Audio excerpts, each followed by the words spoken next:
It's time for this week's episode of Brandon Sports Talk, featuring in-depth interviews from those who are trending in the world of athletics. And now, here's the host of Brandon Sports Talk, Brandon Pate.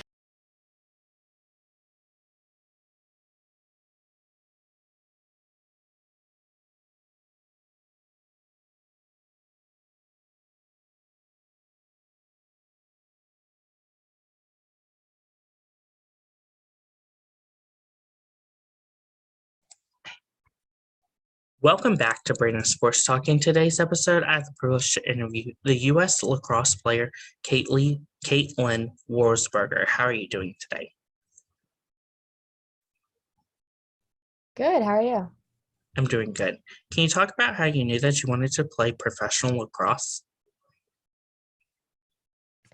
Well, I'm not a professional lacrosse player. Yes. Yeah, I'm still in college, so I have 2 more years. But I definitely want to pursue that one day just because I really like the college game so far. What has it been like, obviously, getting to play in college at UNC? It's been a dream come true. I mean, we won a national championship this past year. So that was obviously like your end goal when you're getting recruited to go to college.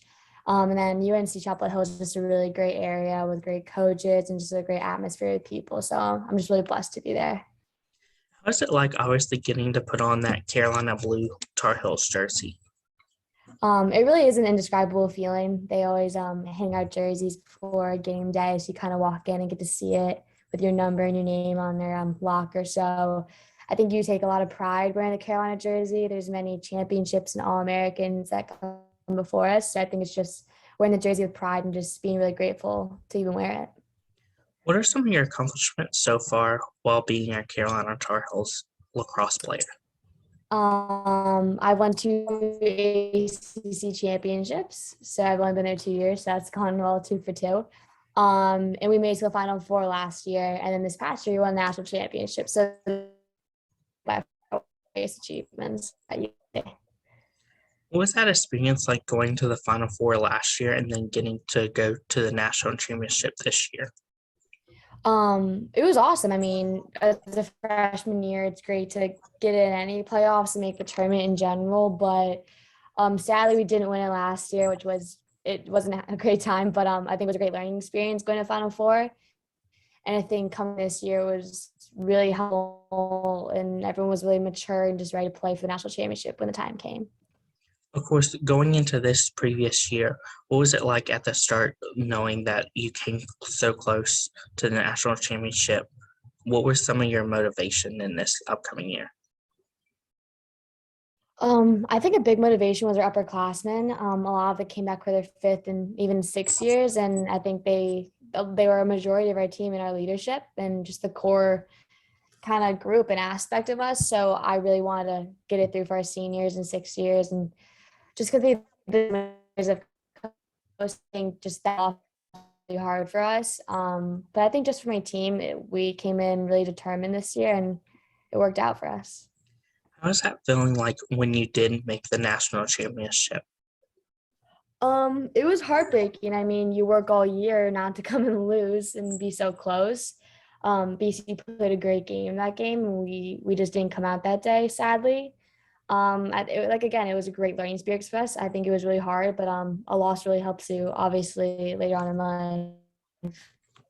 What was it like, obviously, this previous year, going to the national championship and getting to win the national championship?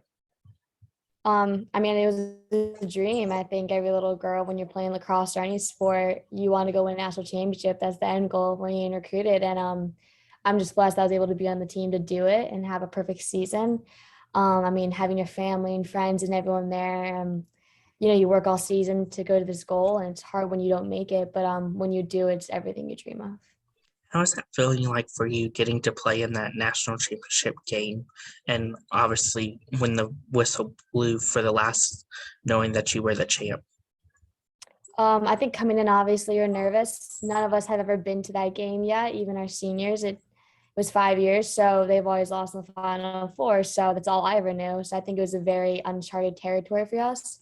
But I think we still had the confidence that we were going to win it. I mean, our semifinal game was really close with Northwestern, and it was a great comeback. And I think going into that Sunday, we kind of like, we have to win it. There's no going back now.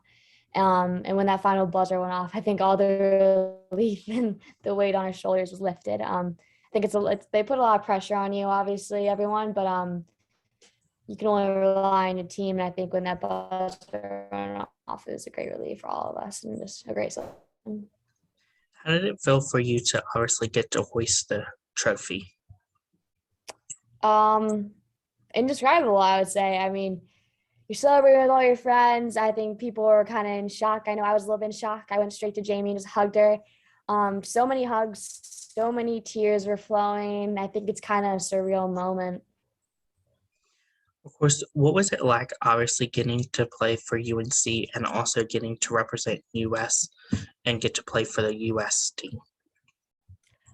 It's a great honor. Whenever you get to wear the Carolina jersey, it's an honor, but to be able to represent your country, I think is the greatest honor you can ever have in your life. And just because the country has done so much,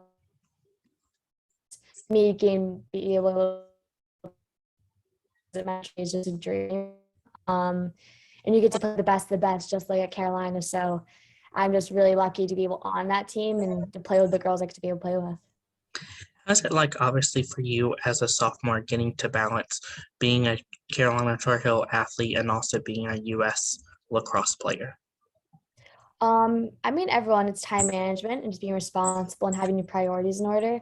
I mean, it's hard to be a D1 athlete at Carolina in general, but then being able to work on the national team with the sixes was really fun too. But I think coaches and players are always really flexible with our schedules, and you kind of just have to rely on yourself and be responsible and mature and just get your academics done first, and also know like your sport also comes right behind second. Of course, what was that feeling like getting to put on that USA lacrosse jersey? Just very similar to Carolina, very indescribable. I was lucky to wear it with the U19 team, but with the USA Sixes team, it was really cool because it was kind of a historic moment. We haven't really played many sixes, so it was kind of uncharted territory for our sport and USA. And I'm really happy and honored that I was able to kind of be part of that moment. How was it like, obviously, growing up playing for the U team and then obviously getting to play for the six team? It was great. I mean, I think I was pushed to be the best I could be for my team. When you're representing USA, when you're training, when you're running, when you're doing whatever you have to do, like you try a little bit harder because you know you're honoring your country and you want to be the best because we are the best USA. So I think again, it's a big honor, but it's also you have a responsibility as a teammate, but also as a human being to represent our country and show those little girls what they're able to do. Of course, what does a typical game day look like for you representing the US lacrosse? I would say you wake up, get your breakfast. We probably have a little walkthrough or we go through some film as a team. Our games were in the early afternoon, so we would usually maybe have a little lunch and then we would start getting prepped and go have a little pregame warm up, and then you have game time, and then we had some time after this time. But yeah, I think it's just really mentally getting in the zone and feeling your body and just feeling right for the game. Of course, how was it like, obviously, having, let's say, the UNC Tar Heels games be in the fall and then in the summertime have US games? It's a lot. I mean, we play fall ball in the fall, then we have spring's our season, and then summer playing USA. I really don't mind it though. I like playing lacrosse all year round, so it's kind of really nice for me. It's kind of a dream because I'm used to playing summer ball, and then I had high school. So having lacrosse all year round is great and just keeping me fresh in my legs. Of course, what is it like, obviously, having fans come up to you and ask for your autographs and photos? It's very humbling.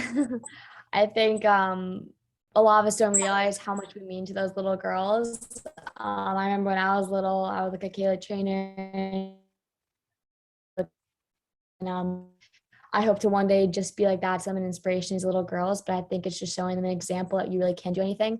I'm from a part of the U.S. that's not really popular in lacrosse, and I just hope it inspires girls all over, Southwest, Northeast, wherever you are. Just gotta keep working, and you'll be able to make it. Who are some of the players that you look up to in the sport of lacrosse? I've always looked at Kayla Trainer, really big fan, and Tacker. You had Sam Apuzzo, obviously. Charlotte North has been a great inspiration for our generation. I mean, all those great USA players have really paved a way for our generation to like make lacrosse and especially women's lacrosse be a prime example with equal pay and just trying to get us out there more popular. How's it like obviously representing the US and getting to play with those people that you look up to? I think it's an honor. Our US team this time was a little bit younger, so I didn't get to play with as many people, but in the training camps and stuff, I mean, they wear the USA jersey, then you're finally able to put it on. It kind of feels like sometimes passing the torch down to the little guys down here. Um, so I think it's an honor. I mean, like I said, they wear that jersey with such great and like great representation of what it means.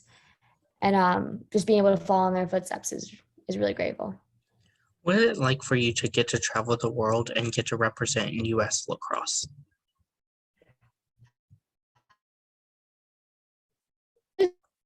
We're just going to Alabama, which was really cool. Obviously, we've been to Canada for the U19s, and it's just really cool to see the lacrosse and be in these different areas that are traditional and maybe some traditional.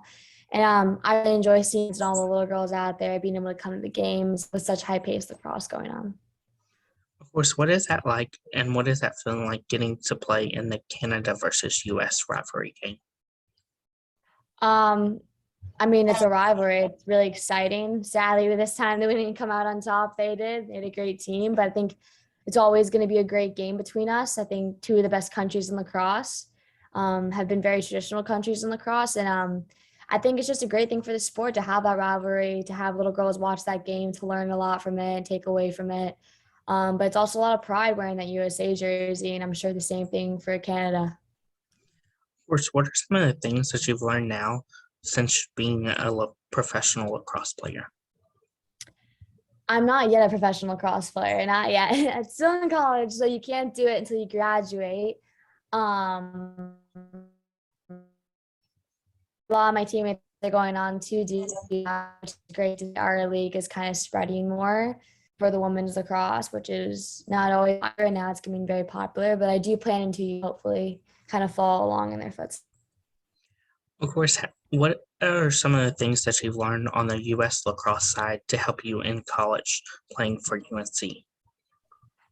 Just execution to always be your best. I think wearing the USA jersey, you're coached by high level coaches, you're playing with high level players, just like in D1 at Carolina. So I think both of them kind of translate and kind of complement each other in both aspects. I treat both of them similarly, very serious. I have to be ready to train, well fed, and just ready to go. But I think just enjoy the moment. I mean, it goes so quick. So I just enjoy when you're wearing the USA jersey, but also wearing the Carolina as well. Of course, who are some of the influential people in your career that have shaped you? Obviously, some previous Kayla Trainer and the Gary Gay, Jenny Levy, just watching them coach is such honor. I would have to say my dad and my uncle are really big ones. They both played, we're all Americans. And they really taught me the game, but also to respect it as well. Of course, what are some of your future plans in your lacrosse career? Well, hopefully 2 more national championships and ACC championships if I'm lucky at Carolina. And then hopefully to go on to play for pro and USA in the future and just to keep spreading our sport to the world. Of course, once you finish graduating from Carolina, what is that feeling and feel like to get to play for a pro and obviously go maybe one day to the Olympics? It's really exciting. I'm going to be sad to leave Carolina in 2 years. I love this place, but also it's a new journey. It's to play high level, even higher level across the game right now, and just be able to show like little girls out there that you can play pro, and it is an option for us. Of course, how are some of the things that Carolina's done so far for you helped you to the lacrosse player that you are now? I mean, academically, it's amazing. If you want the highest academics in sports, I would recommend going to Carolina. I think they've taught me a lot with time management and just, putting your academics first. Professors there are very well and classes are awesome. But I also think just Jenny really makes it known that as a daughter, we're all she has. I think it's a great and have. It truly is a family. I'm really lucky to be there. Of course, what advice would you give those high school athletes looking to play college lacrosse? Just you're gonna find your place. Don't rush too much. Sometimes you want to be older than you should. And just keep enjoying high school and your time with your teammates there. I mean, one day high school is gonna end when your teammates are gonna go play college and it's all gonna work out, but you gotta keep working hard and just trust your gut whatever you do. Of course, what advice would you give those future college lacrosse players looking to play in college? Don't change your game. You're there for a reason. You don't have to change for anybody. I think everyone has their own special aspect of lacrosse that they bring to a team. And I think you just have to keep reminding you of that and just keep believing in yourself. Of course, what advice would you give people such as yourself that are playing for the national team? I would say just know your why and why you're there. My why is my teammates. I want to be the best I can for my teammates and my coaches. And gotta have a reason for working so hard. I don't think it's too hard to figure it out when you're playing for the Team USA in your country. I think you just gotta know what that jersey represents when you put that on. Of course, that's great advice. Where can my listeners find you at on social media? I have an Instagram. It's at Caitlyn Wurzburger 15. That's probably my best form of social media. I'm on Twitter too, but I'm not going much. Thank you again, Caitlyn Wars, for your interview, and best luck in your future at Carolina and with the U.S. Lacrosse. Thank you. You can find Brandon Sports Talk on Facebook at Brandon Sports Talk, Instagram at Brandon Sports Talk, Twitter at Talk_Brandon, and you can find me on YouTube at Brandon Sports Talk. Don't forget to like, comment, and subscribe. Thank you again, Caitlyn Wurzburger, for your interview, and best luck in your future. Thank you. You've been watching Brandon Sports Talk. Please feel free to like, share, and subscribe to Brandon Sports Talk on social media and on YouTube.